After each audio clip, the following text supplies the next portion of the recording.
Okay, the February 18th meeting of the East Grand Forks Economic Development Authority is now in session. Please call roll. Johnson. Yes. Black. Yep. Blair.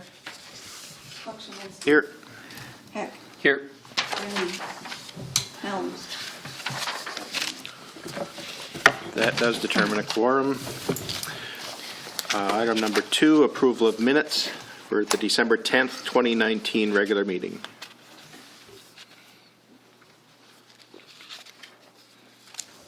I'll move. I'll second. Moved by Heck, second by Black. All in favor, say aye. Aye. Opposed, same sign. Carries. Item number 3, bills and communications. A, review of accounts payable. Let's just go A through D. Review of accounts payable for December 17th, January 7th, January 21st, and February 4th. That's just for review if anybody has any questions or concerns. Nothing? Okay. Moving on to E, approval of accounts payable for February 18th, 2020.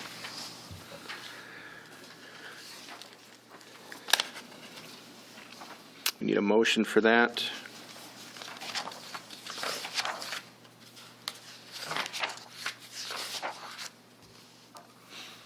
I'll move. Moved by Hecht, Second. second by Mr. Black. Any discussion, questions?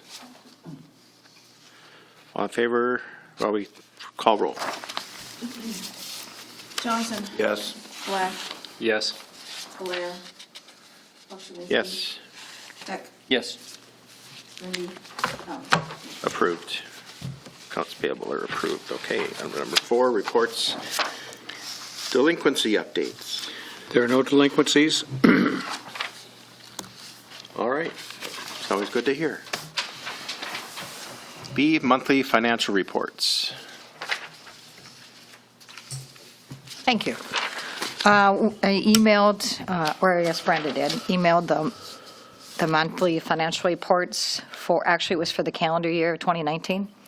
So that was all the activity. I don't anticipate many changes to that, even when the auditors come. So those are pretty, close to final numbers. And then in the packet, and you were also emailed the cash balances as of December 31st, 2019. All of them are to the good except the housing. The Fund 280 housing lot sale was a negative $61,864. And that is because the tax rebates still come out of there. And Fund 620 also has a negative balance at year end. We do a transfer from the general fund, so that will be the only change that we'll do at year end. But I did want you to see what it was at year end, so it was a negative 188,747. The other funds are all to the good, and like Paul said, there's no delinquencies. So those loans in there are all being paid off. And then the cash as of January 2020, Fund 280 is still in the hole at $62,000, and the rest are all as anticipated. Questions? Anybody have any questions for Carla?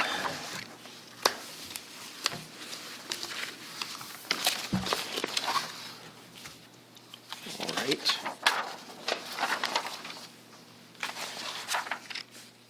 This doesn't require any action, right? Okay.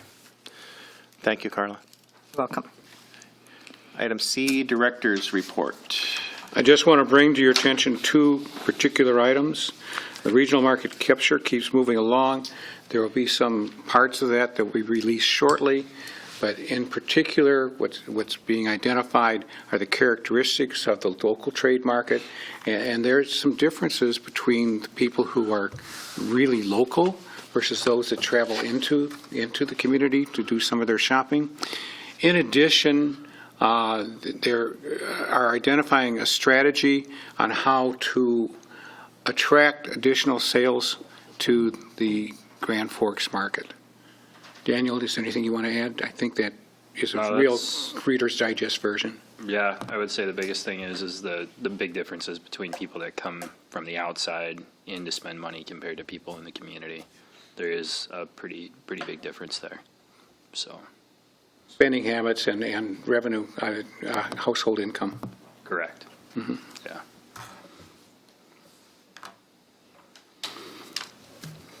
Okay.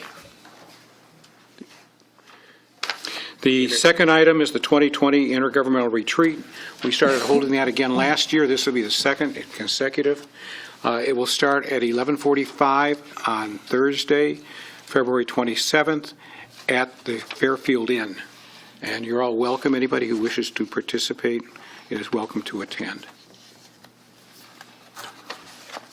And This is something that's done by us and the Chamber together. It's a joint venture each year. I know, I'm not sure if I'm going to be able to attend. I know there's a time when we will be asked to give a presentation from the EDA. Just a status, a quick, Sure. a quick report. Yep. So if anyone has time in their schedule that day, would be willing to go and speak on our behalf, that would, Which day is it? Thursday, the Thursday. 27th. And the time for the EDA is somewhere plus or minus 3 o'clock. I don't have the calendar with me, the agenda with me. No? Okay. I volunteered Diane Blair. How about Josh? He's not here to, No, I was thinking Josh. Well, Josh didn't speak up, so I was thinking maybe Josh would, how about Mr. Hecht? I don't think that would work for me either. No, okay. I'll see if I can work it into my schedule, but I'm not positive. That schedule isn't finalized yet, so I'll work on it. Otherwise, you're going to have to wing it. wing it. Yes, sir. Okay. All right, number 5, unfinished business, agreement with Realtors. The Realtors have asked, they've given us the standard form agreements for the sale of the lots, and Ron has those agreements to look at as well. But they've asked that they have a 2-year agreement rather than a 1-year agreement because they're planning to make the expenditures to buy signs and to do some of the extra work to get these lots sold for us. I think that's a reasonable request, especially with the efforts they put in over the past couple of years to help us to get to this point. So I would ask that you say yes to 2 years. Okay, do we need a, I would ask for a motion. okay. I would say I think that's a reasonable request, too. We don't have anybody banging on the doors to take their place, I don't think, so. I was going to say, it really can't be any much different than what it has been. So, I mean, this So- is It can be better. something, it could be a lot better is I guess my thought process behind this, so. And if they're willing to make the investment, I mean, that shows that they're committed to this as well. They're serious They about just it. Want Sure. our side of it to be committed as well, so. In fact, I received today from Rhonda what it's going to look like on the MLS as well. Okay. So I know they're moving forward to do all those things. Happy with how it looks? Yes, Okay, we need a motion to please. approve that. I'll make a motion to approve Motion that. by Black to approve the 2-year versus a 1-year agreement. I'll second. Second by Hecht. Do we need a roll call on that? or No, just a voice vote. All in voice vote. favor?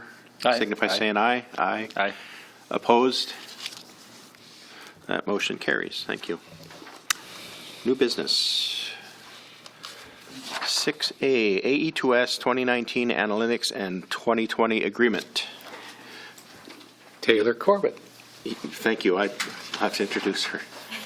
What was her name again? Taylor Taylor Corbett. Thank you, Taylor. No problem. I'm gonna pass these out quick. I'll be talking from this. It is the Facebook Analytics from 2019. Thank you. Yep. Pass that one over for you. Thank you. That's a big problem. What happened here? She'll explain, okay? I mean, there are reasons for all of these, the spikes and All of everything. these extras are for you. Thank you.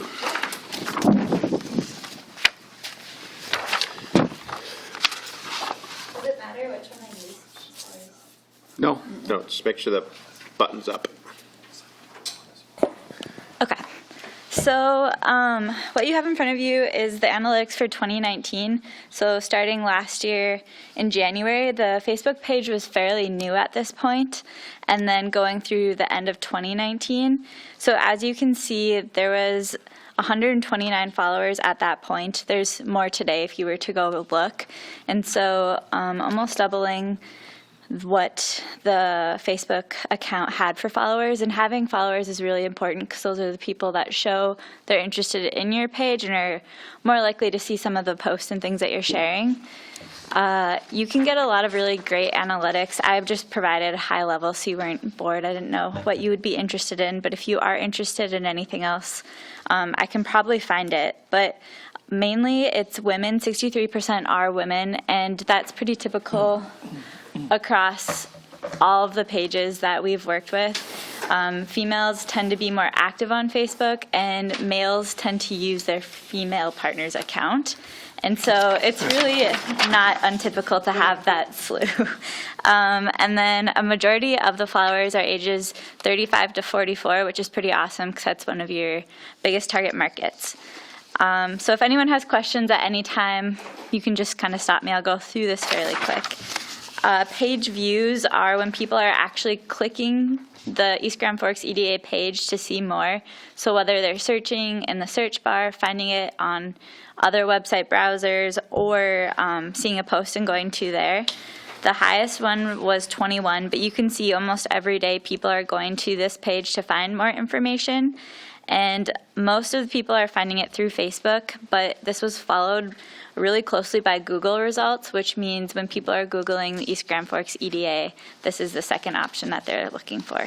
Taylor, one of the questions was why was the peak at 21 one day? Was there something that stood out? So you will see that later on in this packet, but it was a really high engaging post. So it wasn't the one that I called out here, because that was March. It was, I think it was another business or featuring one of your members. I can't remember which one it was off the top of my head, but the posts that do really well tend to get higher engagement and more people diving in to figure out more information. Sorry, I don't have a clear answer really on that one. Reach is another metric that is really important overall. In 2019, the EDA reached almost 20,000 people, so 19,200 on Facebook, which is awesome because it's a lot of people that you would have never reached without the page. You can see that there are different areas that people are really engaging with. The top one is East Grand Forks, Fargo, as well as like Crookston, Fertile, Thief River, Alvarado, Detroit Lakes, International Falls, St. Paul, and Minneapolis. So it's really cool to see from a regional aspect of who people are that you're reaching. And then at this time, all of your reach has been organic. So if you're familiar with Facebook, you can post stuff and people just see it kind of willy-nilly, but there also is an ad part of Facebook, and with Facebook's algorithm, it's becoming more and more important if you're a business, and that's because the algorithm is prioritizing conversations and meaningful interactions, and usually you don't have those with businesses and business pages. Usually those are your friends and family, and so business pages are seeing more that they're going to have to pay to play, and you don't have to pay a ton to be in the ad mix. It's really fairly affordable, but it's just something to be aware of, that if you want to target specific people or regions and make sure people are seeing certain posts, that it is really important. And by creating these ads, you also help things like gain more followers and page views and all of those things. But as of right now, all of the past posts have just been organic. And then one of the last things I have here is reactions, comments, and shares. And that kind of ties into what I was talking about before with what makes a post good in Facebook's eyes so you can see it more. And that's having those likes and ha-has, or even the sad face is not necessarily bad when you have it on a post. Comments are seen as key engagement, and There has been a lot of really awesome posts. The one that shared a local business got 264 reactions, comments, and shares, all kind of combined in one. And there was actually a lot of comments that people loved seeing a familiar business and a familiar face. And so always keeping that in mind. And then just kind of another plug is all of you are involved in the EDA. So if you see posts and something that relates to you, something that takes a second of commenting or sharing it can create a pretty big impact as well. And I don't know if anyone has any questions or.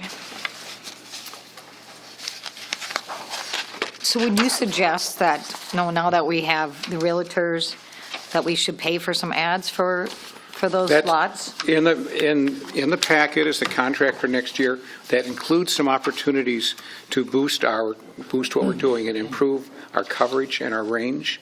So yes, we think it would be a good idea to actually start to spend a little bit of this money as well. And I think it comes to, we're going to ask for about $2,000 this year instead of the $1,080 that we had last year. But there's money in the budget to cover that. And that money too would also cover quarterly ads, so we could figure out what that what focus would be on that quarter and run that time too. That But, was yeah. going to be my question as well, as if we could work with the realtors, because I'm sure they're already going to be doing some advertising anyway. And, you know, Yes. if we can give a little bit of boost to that, as well as show them some of the things that we have in the community, you know, that would be nice. And then maybe even, you know, if we're trying to attract new businesses, some of the programs that we have to entice them to East Grand Forks would be helpful as well. Taylor and I will be working on those things, but we included the opportunity to do that in the proposed agreement for this coming year. And if it works out or whatever, I'll provide analytics and you can see the difference the ads are making too.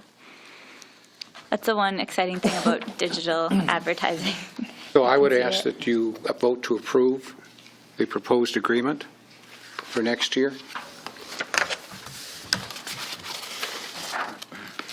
Ron has already reviewed it, and they made the adjustments that we always ask for. They were already included. And there is money in the budget for this? There is money in the budget to do this, yes. Okay. Anybody like to make a motion to approve the agreement with the E2S? I'll move. I'll second. Moved by Heck, second by Black. Need a roll call for this?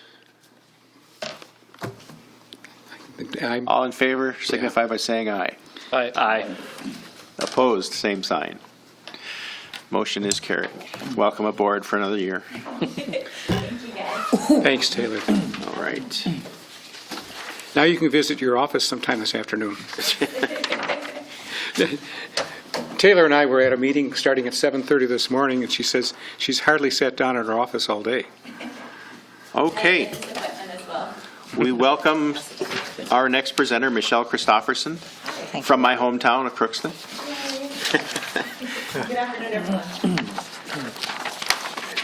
Michelle is from the University of Minnesota Crookston. And she's going to talk to us a little bit about some of the things that are going on at the University of Minnesota Crookston in economic development. Thank you very much. Pleased to be here. Good day to get out of town. The sun was shining, so I was thankful for that. My name is Michelle Christofferson. I'm the Director of Outreach and Engagement at the University of Minnesota Crookston.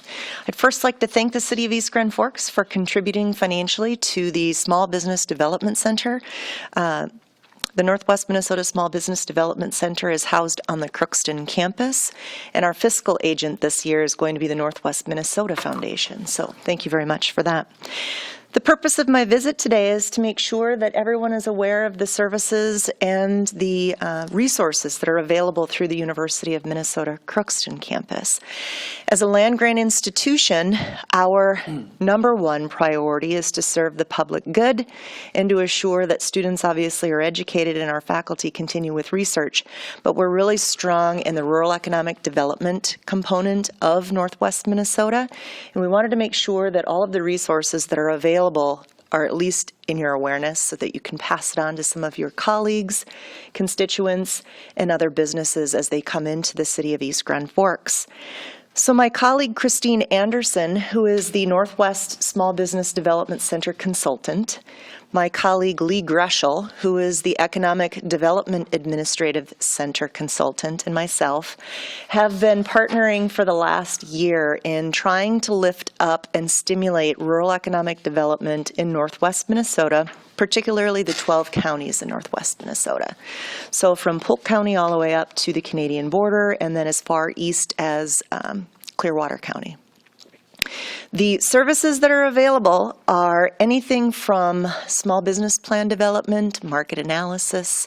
If you have a business or an entrepreneur in the community that's looking for some advertising or social media assistance, these are services that are available for free.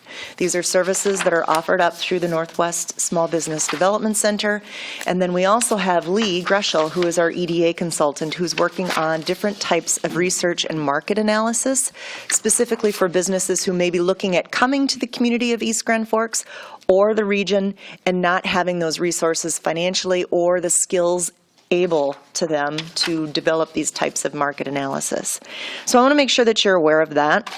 A few of the projects that we've been working on, not only to stimulate the rural economic development side of things, but we're also trying to tie students at Northland Community and Technical College in East Grand Forks, Thief River, and then at the Crookston campus into different types of business settings. Students obviously learn better by doing in some instances, and so what we've been able to do is create some internships, apprenticeships, and some pathways for our college students to engage in the community. What that does is it gives them a better understanding of the businesses in the region, but more importantly, it's also an opportunity for us to retain those students, because then they start to create the relationships with you all, understand why we live here, why we love what we do, and then perhaps maybe they would consider after graduation taking a job in the region and or living in the community. The second side of it is that we've also been able to engage with our high school students. We had another financial contribution made from a donor within the region who is very eager in trying to further expand the reach of agriculture, sustainability, and economic development. And so we are working with New Heights Elementary after-school program starting in March. We just wrapped up a pilot at the Crookston Elementary School where we were bringing high school students and college students who are interested in different facets of agriculture, food security, back into the classrooms so that students at a younger age could get a better understanding of what is agriculture, what does it look like in the community. It's more than just cows and plows. It's more along the line of nutrition and agronomy and horticulture. So what we were able to do is we had 57 elementary students from Crookston School pilot a program, and we're going to kick it off in March here in East Grand Forks. So those are just a couple of the pathways that we've been able to provide, not just for the college students, but also for our youth within the community. And then the third thing I wanted to let you all know about, too, is the internship opportunities and employment opportunities for your companies that you work with. The University of Minnesota Crookston, as part of the University of Minnesota, we work with a program called Gold Pass, powered by Handshake. University of North Dakota uses it. They don't call it Gold Pass, obviously, but they are using it through the Handshake portal. What that is a place for you as a business or your friends who own businesses to post internships, part-time jobs, and full-time jobs at no cost, similar to Monster.com, Indeed.com, Career Builder. And it's also an avenue for our students within the system, the University of Minnesota system, to apply for those different types of jobs, part-time, full-time, and they can zone it according to their geography and if they want it to be paid or unpaid. So I'm going to leave some information for you there. It is a national platform. It's not just something that we use in the state of Minnesota, but we are using it in 6 other countries as well, because we do have a variety of international students that come to the Crookston campus that study with us for 4 or 5 years, and then they transfer back or travel back to their home country. So I wanted to let you know a little bit about that as well. The last thing that I wanted to let you know, too, is that the Chancellor Mary Holmes-Claus, has recently hired another colleague for our strategy team to better engage and act as a catalyst within the state of Minnesota and North Dakota. Teresa Spaeth was just recently hired about a week ago to lift up the campus and the university as a whole as we start to look at different types of federal programs and federal grants so that we can start generating additional revenue in that capacity for the region of Northwest Minnesota. So I'm assuming at some point Teresa will also be here to make a visit at some point. But with that, does anyone have any questions? Do you work at all with community colleges in Thief River and East Grand Forks? Yes, very closely. In fact, I have 2 marketing instructors and then also the counselors at Northland here in East Grand Forks. And then I'm working with 2 agriculture instructors and the dean in Thief River so that we can create those different pathways, not only for their students, but for our students and their students within the region. So their students would also be able to use that help wanted? They certainly could. Now, Okay. the caveat to that is that the pathway for them to get through it's an extra hoop for them to Okay. jump through, but it is a service that is available to them. Okay. Yeah. Thank you. Anything else?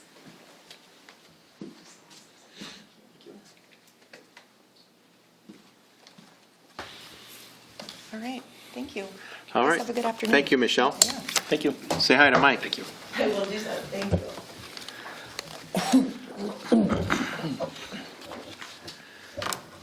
Okay. Next item is the Valley Auto Incentive termination. Valley Auto, a couple of years ago, we gave a benefit to Valley Auto in the form of Border Cities tax credits because of the improvements he was making to the property.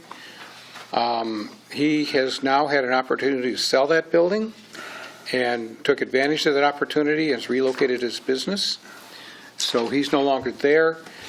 The agreement we have requires him to maintain a certain number of employees, which he can no longer do, obviously. So we need to take an affirmative action to terminate that agreement. We do have the right to claw back, but our purpose was to deal with the improvements, making sure we got the improvements to the building. We got those improvements, and I would rather not claw back for a sum that's less than $10,000. So my recommendation is that we approve the termination, but do not claw back. Any questions? Do we have a place where maybe somebody else that's eligible or something like that, or? We are they just keep gonna go our- back into the fund, or? It will go back into the fund for Border Cities tax credits, so we'll be able to use it for somebody else. Okay. We know, for example, with the improvements being made by Mayo Manufacturing, that they're a likely candidate, but that won't be able to happen until they get done with their improvements. But that's something, that, remember, as we were talking with them originally, it's something that we'll be able to determine how many tax credits we'll need for them at that point and how long a duration we want to do with them at that point. So this gives us a few more, but we have enough in the balance in the bank right now in that regard so that we can help several businesses. So if a business is looking to expand, we do have some benefit for you. Correct, okay. Sounds good. Okay, we need a motion for that. I'll motion. Been moved by Black, Second. second by Hecht. Any further discussion? All in favor, say aye. Aye. Aye. Opposed, same sign. Motion carries. Okay, termination of the Skeving agreement. Skeving paid the $200. Skeving wants to get out of the agreement. Since he does not want to perform, we need to take affirmative action to terminate the agreement. Financially, it does not hurt us financially to do this. And what I will do then is take these 2 lots and talk to the realtor so they can add them to their list of lots. So I recommend that we terminate the agreement with Mr. Skeving. Okay, and it's, Well, to do so also, I need to have a signed quitclaim deed that comes back this way, because originally it was, all the 6 lots were transferred to Skeving Properties LLC, so now, I think it's LLC, so now we have to have it transferred back. And that, Ron's already prepared that, it's sitting on my computer, so as soon as we do this, and have the council approve the termination of this agreement. We can have Mr. Skeving sign that, and we'll be done with it. Okay, we need a motion to terminate the Skeving agreement. I'll move. Moved by Hack, I'll second. second by Black. All in favor signify by saying aye. Aye. Aye. Opposed, same sign. That motion carries also. Okay. Letter number E. Letter number E. City sales tax to support parks and rec improvements. I'll take this. We received an email from the mayor that he had sent to the council expressing his concerns about the upcoming sales tax proposal and ultimately his opposition to that in its current form. So he asked us to take a look at it, wanted some feedback, and after some discussion between Paul and I, we decided it was something that the board could take a look at. So included in your packet is a copy of that the mayor's email. And I also informed the council that we were taking this up so they weren't blindsided by it in case it got news coverage. And I don't know what is going to come out of today's discussion, if anything, but I do think that since the sales tax affects the business community and our job is to promote business and market this community to prospective businesses, I think it's appropriate that we at least have a discussion about this going forward.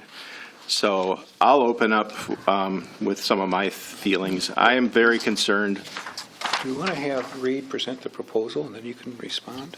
Or do you want to talk first? I just want to say a few words, and then I'll go from there. I am concerned that if you have a proposal of this magnitude, opposed by the mayor, supported by the majority of the council, and then seeking approval not only from the legislature but the community, I think the worst thing that could happen would be a failed vote, a no vote. And to have a mayor and a council divided on something like this, I feel that is a real possibility. My own concerns about the scope and length of this tax, I share some of the mayor's concerns, and I think what the mayor is hearing from is some of the business community and the impact it's going to have on them, as I have heard some of those same thoughts. So that's how I feel about this. I want to welcome Reed Hutton here today, the Director of Parks and Rec. David Murphy is here, and other members of the council, Mr. Demers and Mr. Riopel. I thank you for coming. Your voices are welcome at some point during this discussion.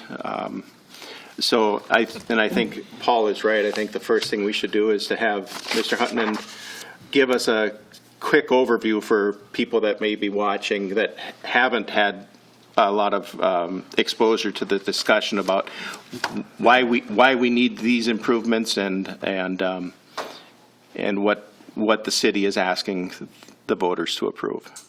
Thank you, Reed. Okay, thanks, Mike. I don't have a prepared presentation. I wasn't asked to do that for today's meeting, so You got it down I'm pretty just good. going to wing it here. But essentially what we're looking at, or what we've been discussing at our city council meetings, are 4 different parks and recreation projects that potentially could be funded through a sales tax to find revenue in order to complete those projects. Running through them top to bottom, number 1 being improvements to our ice arenas, repairs and improvements. I think repairs is an important word to be used there in those projects, in that we had a feasibility study that was conducted by JLG.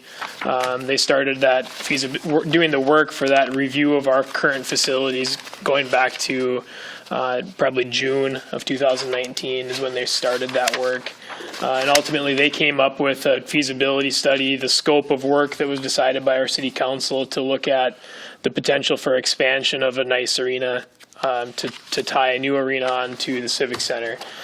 So that was the scope of work that JLG was asked to conduct by our city council and did so.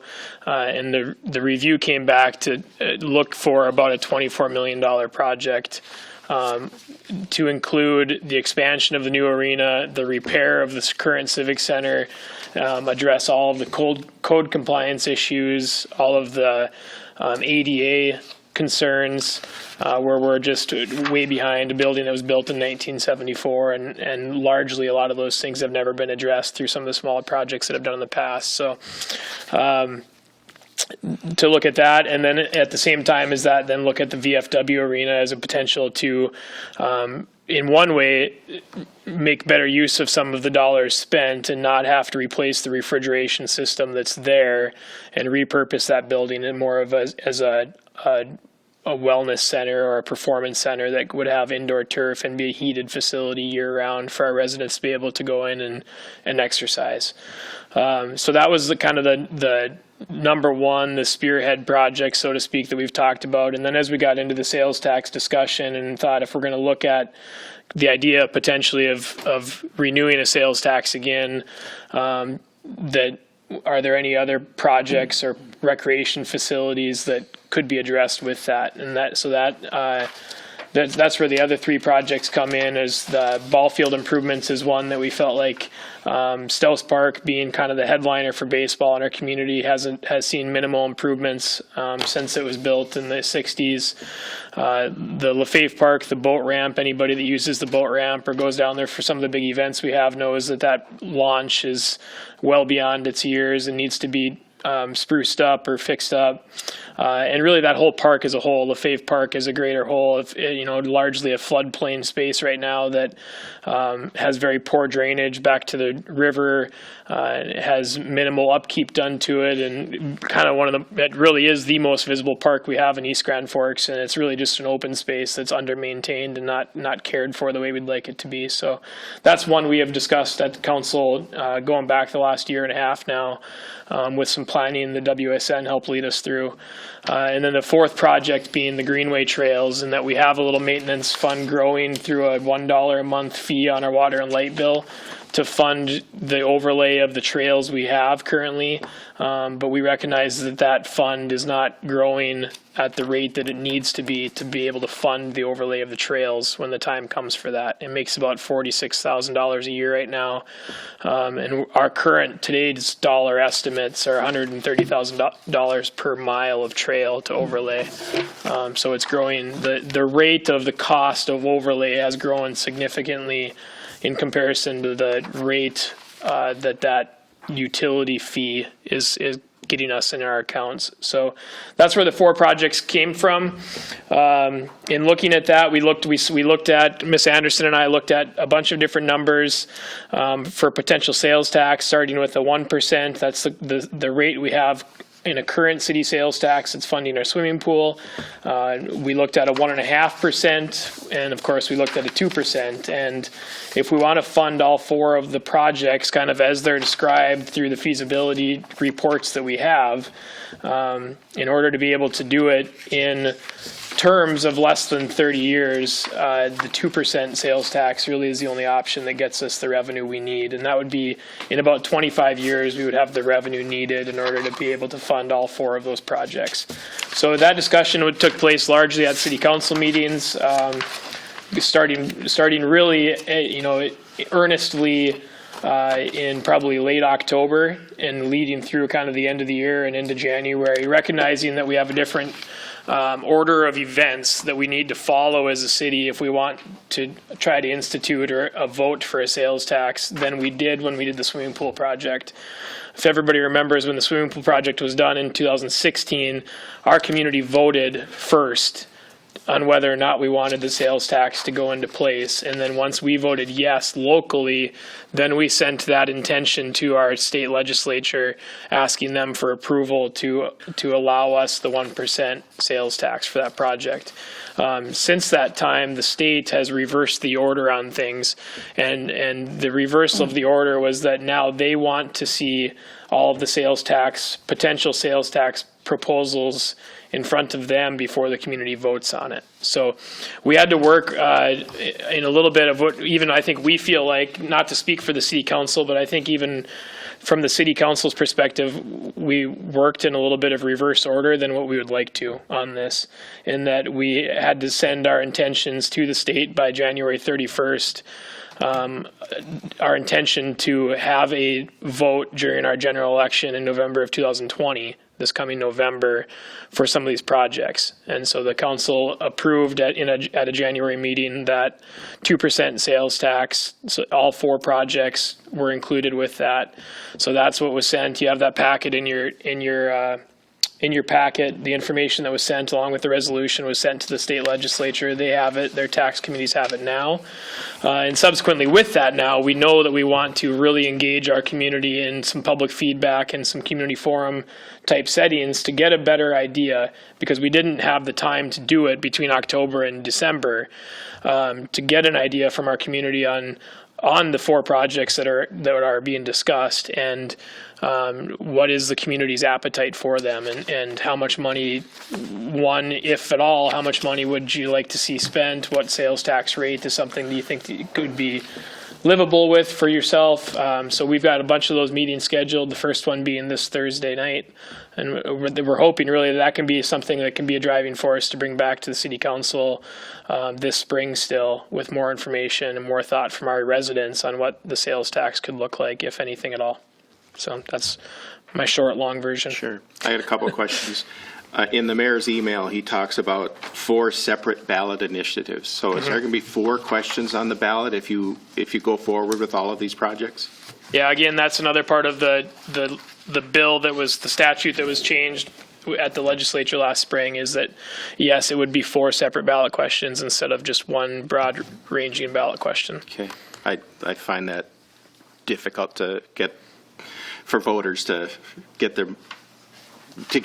voters to approve 4 separate questions. That's one thing. Then, secondly, when you go down to the legislature, I guess in my mind I'm seeing, I've been down there, I've seen the hearing rooms where they bring up items. I envision a hearing where you and members of the council testify in favor of this, and then along comes Mayor Gander testifying against it. Is that going to happen? That's something for you to ask Mayor Gander and the city council. Well, I just that's my concern, is that you've got a very powerful voice in the mayor's office opposed to something. I mean, I worry that, and here's what I worry about. If you take this to the voters in the fall and it fails, with all of these headwinds that you're running against, I mean, there's a real chance that this is going to fail. My concern is put something that can pass together where you can get the support of the mayor and unite the community, not only in front of the legislature, but in front of the voters in the fall. And you have a much better chance of getting at least some of what you need rather than nothing. And I know with the implications of nothing, property taxes go up for the things that have to get fixed no matter what. So that's my opinion. I open it up for questions or comments from members of the EDA board, and then after that, if members of the council want to get up and speak, that they're welcome also.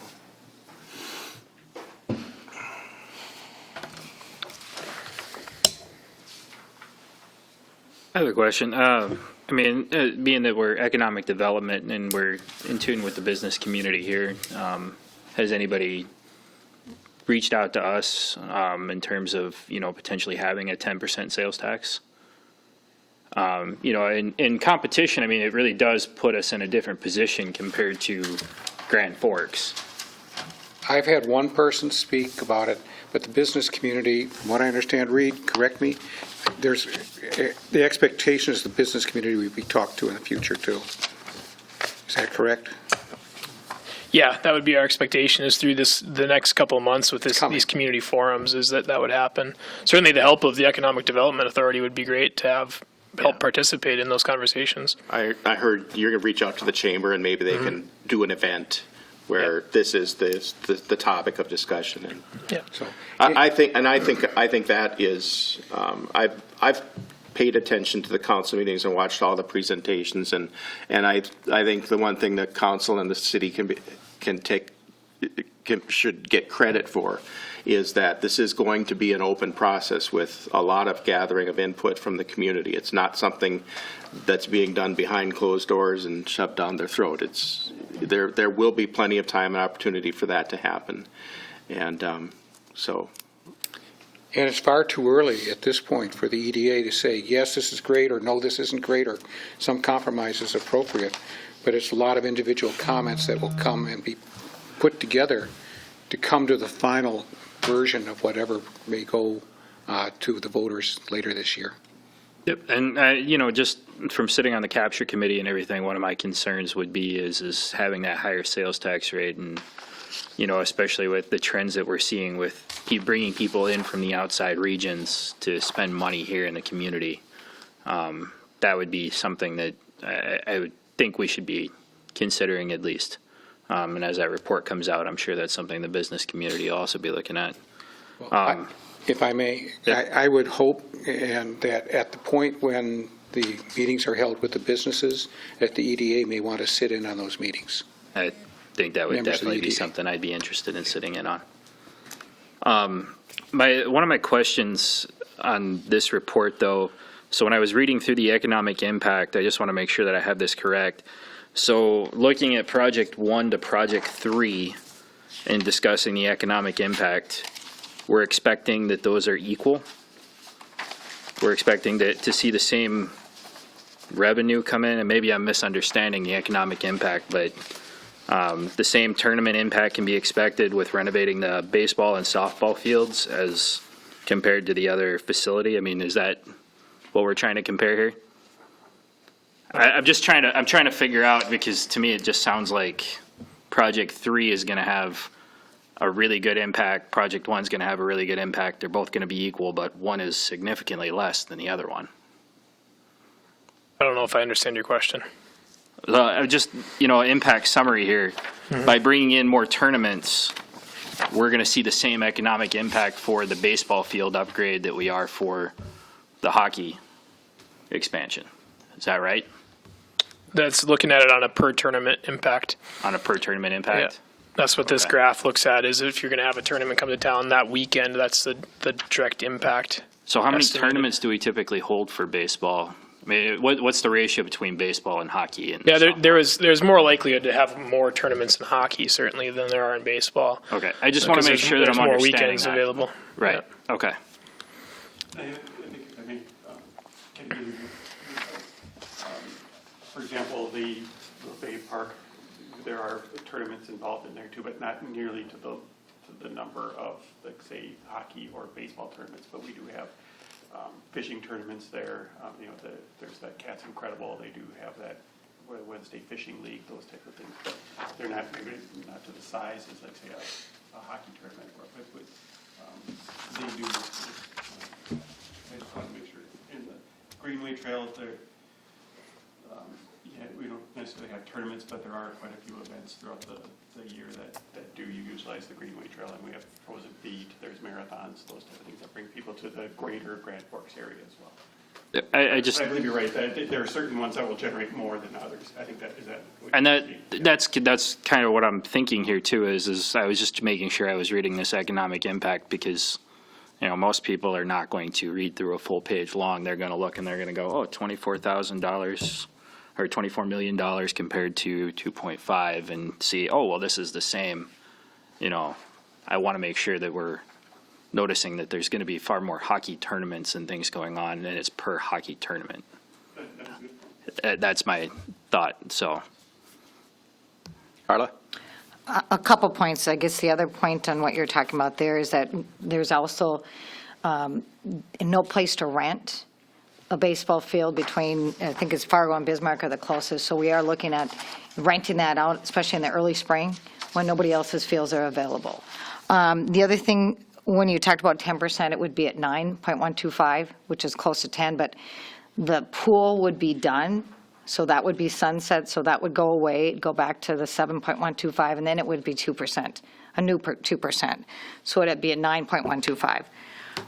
The other thing that I wanted to talk about is that on our collections of sales tax right now, our average is about $85,000 a month. But a lot of that increase has came since the Wayfair law, which, if you're ordering online, you have to pay the local sales tax.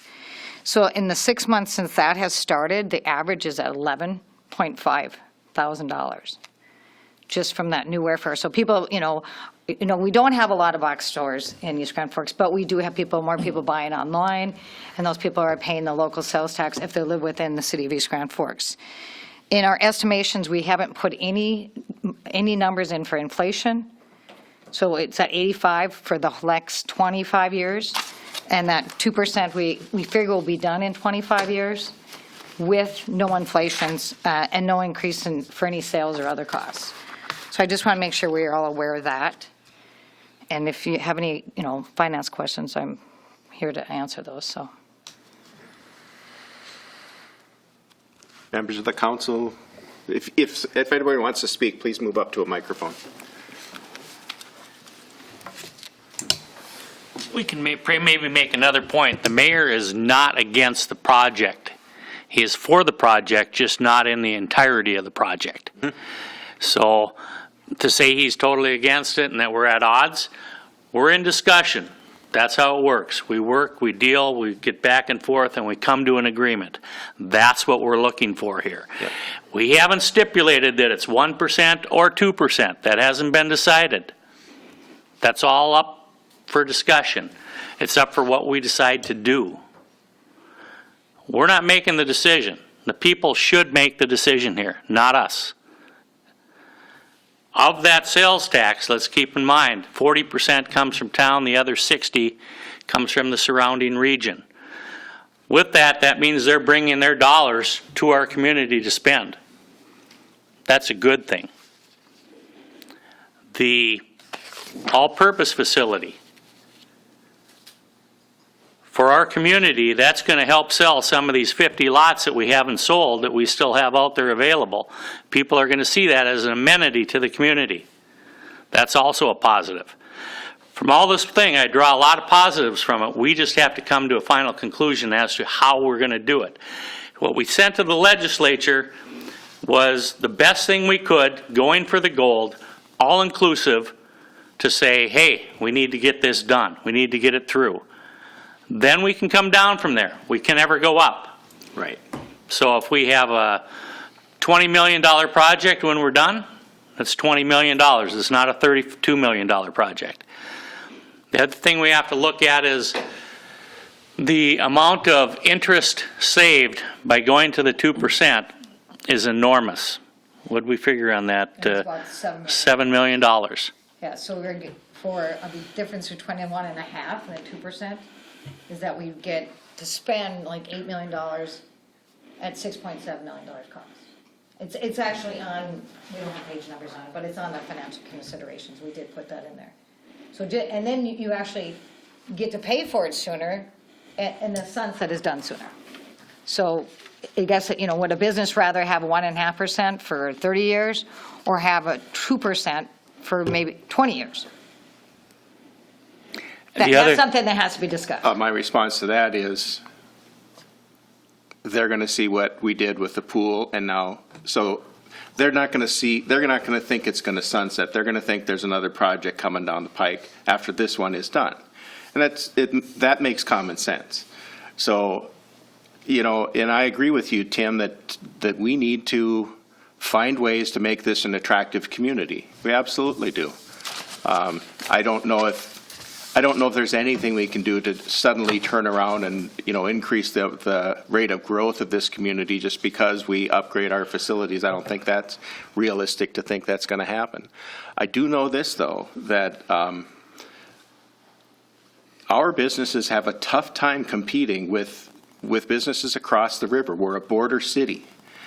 They have to pay higher minimum wage to tipped employees than they do right across the river. And a lot of our local business is entertainment, restaurant, and a little bit of shopping, movie theater. You're asking us, you're asking them to support potentially, I agree, it's potentially a 2% sales tax. And I guess this is part of the decision-making process for the council, is you hear feedback from the community. We are the voices of the business community, and what they're telling me is 2% is a lot on top of all of the other headwinds they have competing against businesses right across the river. And I'll throw in one other thing. We all know that there's a potential parking lot assessment that's going to come down the pike here. And if it isn't, then someone's going to have to find the resources to fund those needed maintenance and replacement costs. So that's always in the back of the minds of the businesses downtown, especially, that on top of this sales tax, we've been talking about it for years. No one's actually been willing to put it forward as something that should be implemented. But the longer you wait, the more it's going to cost. Those parking lots downtown are not getting younger; they're getting older. And there is no revenue source to replace and maintain them.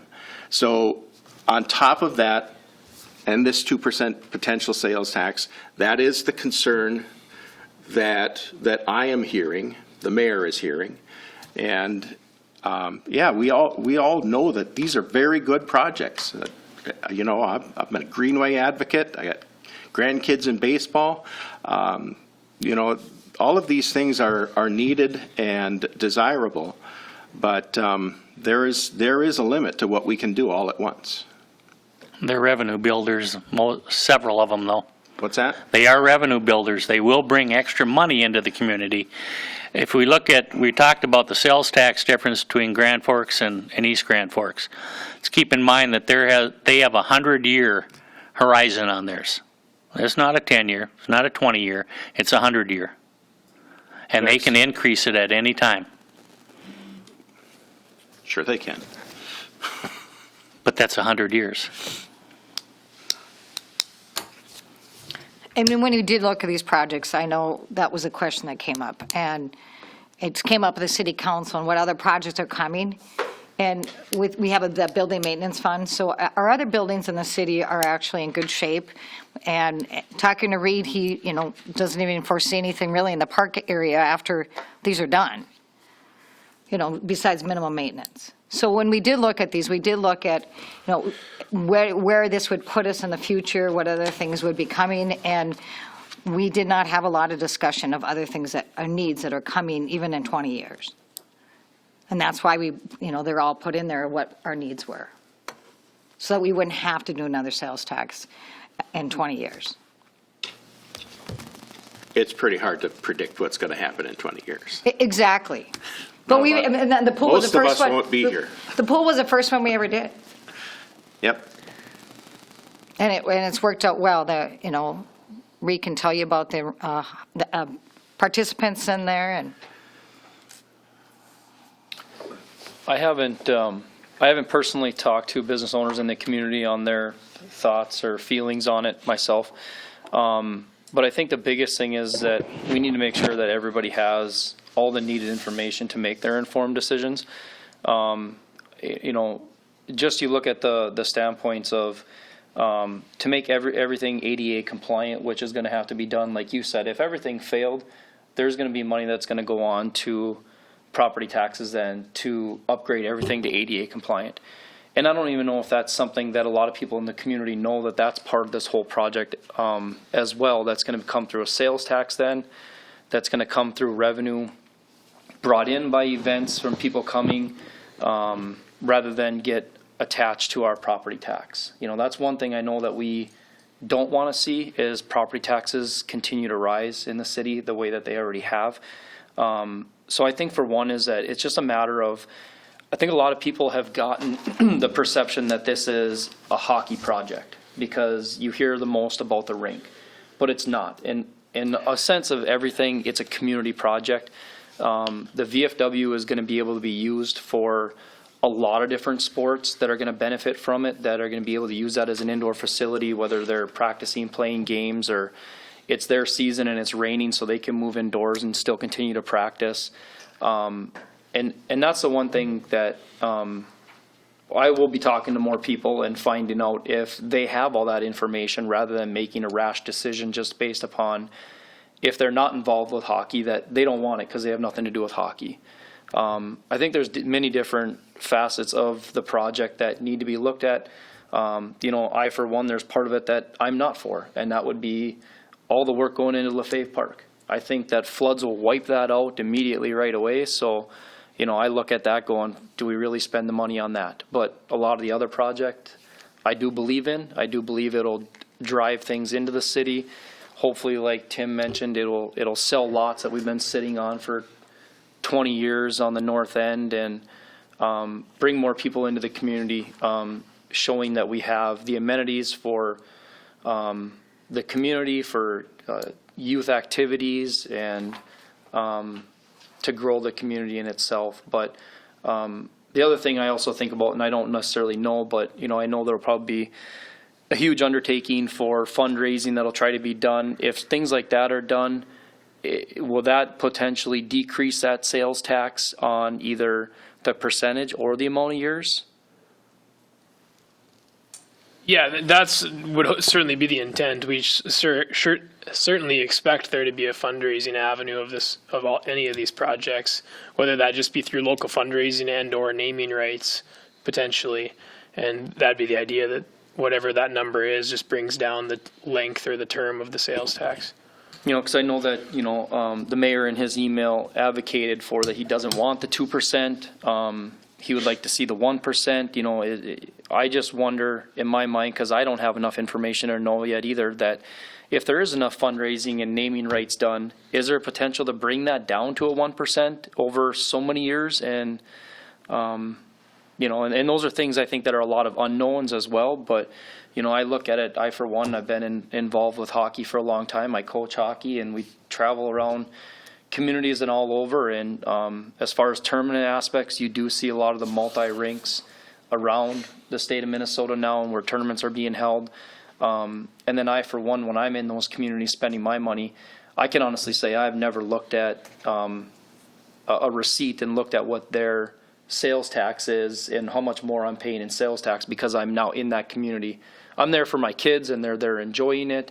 And I think that's something that I understand that this is an issue, and there's going to be a lot of people that is going to be an issue with, but I think there's going to bring a lot of dollars into the community that people aren't going to look at that and notice, holy, did you see what the sales tax is in that city? Because they were here for a tournament, eating and staying in hotels, and you know, maybe buying equipment for the sport that they're here for, or what it may be. But I do believe that there's a lot more information that needs to get out to people to make an informed decision. But again, I do believe in the project. Thank you. One quick response. I agree that I never look at how much I pay in sales tax when I go somewhere. And that's not what I'm arguing. The people who do know how much sales tax is being paid are the ones that collect it. Right. Yeah. So, Mr. Demers. Thank you, Mr. Chair, and thank the board for having this discussion. I think it's one that hopefully we'll have throughout the communities on different levels. And like I said, I appreciate the invitation to come and talk. We've gone through a lot of the benefits of the facilities and those type of things. But I think one of the things that I'd like to see this board maybe move forward on and see if maybe it's an avenue that you could either aid or push back against this process would be the potential to put a real study to this. You know, we talk about, we look in the mayor's email, and he throws out some things that I think are pretty opinion-based and kind of, you know, maybe anecdote-based. And I know, resorting to the old saying that, you know, the plural of anecdote is not data, just because we're hearing over and over and over again these things that it's going to crush our business, it's going to do this. I'd like to see what that does. And, you know, one of the things that we can look back on is this 1% sales tax. We haven't seen, if it truly is a crush to business, you would think that you would see a diminished rate at some point, right? And what we haven't, we've seen actually an increased collection. So granted, some of that might be due to the online sales, which doesn't necessarily benefit local business, but my point is there a way or an avenue that we can work with either the chamber or, you know, outreach from, or extension from UMC or the economics department at UND to really put together, it doesn't have to be $1 million study, but some sort of elasticity study that shows what are the parameters that will affect, business and consumption and those types of capture issues. I mean, to me, I agree, the people that pay it don't necessarily look at it, except for the businesses that pay it. I think we think of this all on the retail market thing, it's just, we go to the store, we buy something, if it's, if it's $1, we pay a penny, or if we pay 2 pennies. But that's, the people that are watching that are the businesses, not that are collecting it, which so they are paying attention, but it's the businesses that are paying it. The businesses that are paying giant amounts, $30,000, $50,000, $100,000 a year on product that they bring here and purchase here, or you know what I mean? So those type of businesses are also affected. It'll affect construction prices. It'll affect all types of things, not just that going to the restaurant. So I don't know, maybe Mr. Gordy has an opinion of ways that you could reach out and get some data on what that is. And back to that anecdote thing, I mean, we hear, well, 2% will kill us, but 2%, we've had a 6% advantage, 7% advantage on clothing in East Grand Forks since the dawn of time, or since, I don't know, 50s. And we don't have any huge clothing retailers here. So there's more to just a percentage rate that affects the business climate. And I don't know what those are. I'm not an economist, but I tend to believe that there's a gravity to how people spend in retail and in restaurant entertainment. I think people spend based on a gravity of vitality, not necessarily, they don't look at every deal and sale. I mean, I think, when you have to get to the gimmicks, that's when you're pushing outside of that gravity zone. But like I said, I don't know if that's something that this board would be interested in looking into, so that when we have those kind of conversations, we have some facts, we have some details. I don't know what the costs of one of those type studies would look like, or what the time frame it would look like, but that would be my request. Like I said, I appreciate the discussion. I want people to be engaged. I want people to start thinking about these things, but from this board's interest, I think we do want to develop our economics in the city, and I don't know how, we don't, this project, we do not, I don't think anybody on the council wants to sit here and say, well, we want to do this, but we also want to drive out all the business in town. I don't think anybody's saying that. We have to come to some sort of idea what that continuum looks like, because it's not either or, right? I mean, we're trying to build both, and hopefully by doing two things, you do something that raises the bar for both. So, thank you. Thank you, Mr. Demers. In the interest of time, I think unless anyone else has some closing comments, we need to wrap this meeting up pretty soon. Go ahead, Mr. Black. We keep talking about property tax increases and stuff and making repairs. What's the amount on the repairs that we're going to have to make? If we do have to do it, what's the dollar amount? I'm just curious. Yeah, so if we're only going to repair our current, just look at our ice arenas, the Civic Center and the VFW arena, leave them both as ice arenas, and we're just going to repair all of the repairs would be refrigeration and parking lots, and then fix compliance issues. If you put those kind of three things together, the feasibility study number is just short of $13 million. My only thought is if property taxes go up, that 40% of people that are spending money here anyway, they're going to have less disposable income because they've had an increase in property taxes as well. I'm just saying, I'm not advocating one way or the other. I'm just saying that there are other aspects that come into it too. So. And I think all of those things have to be discussed. Yep. The other thing I think is harmful is just throwing out 10% instead of 9%. That is a very good possibility. What I'm looking at is when I did remedial math, I round up or not down, right? So, just by us throwing out the number 10% when we're looking at 9.125. That was my I think fault that's that a I very negative threw that out. connotation before you even start. I know when I first read everything, that was the first thing that popped into my mind was 10%, and I may be somebody who's different than everybody else here.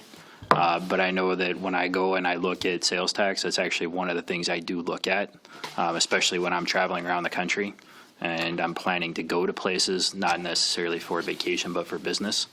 And when people ask me opinions on where should we hold a conference, where should we have these business events, we tend to go with cities that are a little bit cheaper on some of that stuff when it comes to taxes.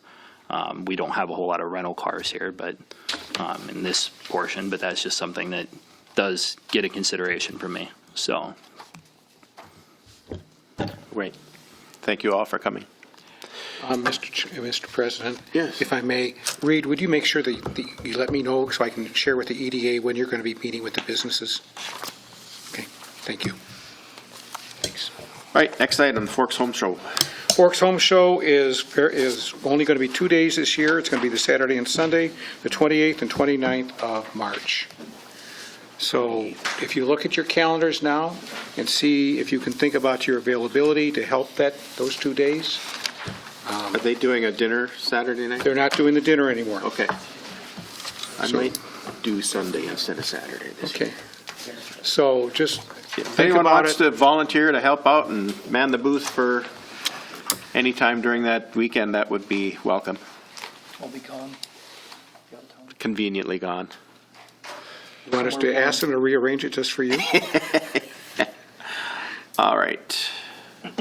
Item number G, 2020 meeting calendar corrected. When I meticulously put together the calendar, I, in my infinite unwiseness, Is that a word? managed to make every date a date when the city attorney could not be here. And while it would save us money in terms of city attorney bills, it would lose us the expertise that he brings to the meetings. And his expertise is far more valuable than any dollars we spend for him. So I would Now he's ask that we blowing change the calendar so that we can accommodate his schedule, please. All right, do we need to Voice vote. approve that? Yeah, voice vote, please. Oh, all in favor of changing the calendar? Aye. Aye. Opposed? Okay, it's changed. Motion to adjourn. Move. Moved by Heck, second by Black. All in favor, say aye. Aye. We are adjourned.